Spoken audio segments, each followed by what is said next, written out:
Выставки проекта «Крымский стиль» – это всегда ярко и красиво. Уже традиционную весеннюю выставку работ художника Мамута Чурлу и его учеников представили в библиотеке Франко в Ахмесджите. Выставка также посвящена 150-летию со дня рождения Александры Михайловны Петровой. Это выдающаяся собирательница крымско-татарского орнамента. И где-то за 15 лет она собрала около 700 орнаментов, которые хранятся в Государственном историческом музее в Москве. И у нас был доступ к одной части этих орнаментов. Вот последние все работы, которые вы видите здесь, орнаментальные работы, они созданы после непосредственного изучения орнаментов Александры Михайловны Петровой. То есть не ее орнамент, а крымско-татарских орнаментов, которые она собрала. Крымско-татарский орнамент занимает особое место на выставке «Крым с любовью». В каждую работу авторы закладывали смысл, часто личный, связанный с семьей и родиной. Панно называется «Берекет».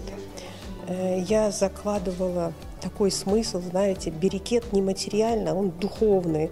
Вот много радости желаю своей семье, своему народу, счастья, здоровья, дружбы, такой богатой дружбы. Бу табак, бу несі сыны, бу столдайын бір құланған несі бар бұның это. Үстіне бөлен не ресім яптым, бу епсі со значением, бу неме айлем яптым. Бу қале, бу не значение его это крепость. Сон бу неме сосуд, значение его и бу дом. Это глава семьи, это я, это роза символизирует это женщину. У меня 3 дочки, вот бадемчики – это девочки. И мен бар 4 тені торным. Бу тюльпанчиклер, бу ахай несі, символа. А бу энде храм, бу неме ладья, это символизирует путь. Вот моя хорантам yol aldı храмға штеп.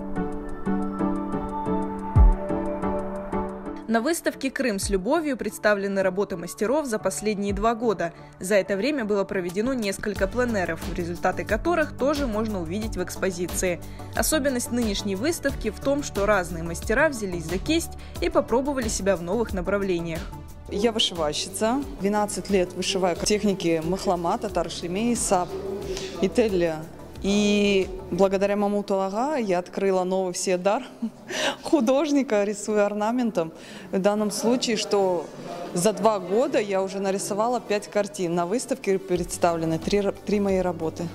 Пока училась живописью, занималась, но после окончания университета, да, был большой перерыв, 7 лет. И вот спустя 7 лет опять попробовала себя в живописи. На картине изображен поселок Таракташ и одноименная гора, которая тоже называется Таракташ. Ну и такой изображен дом небольшой, как старинная крымско-татарская архитектура. Выставка «Крым с любовью» будет работать в библиотеке Франко в крымской столице до 19 мая.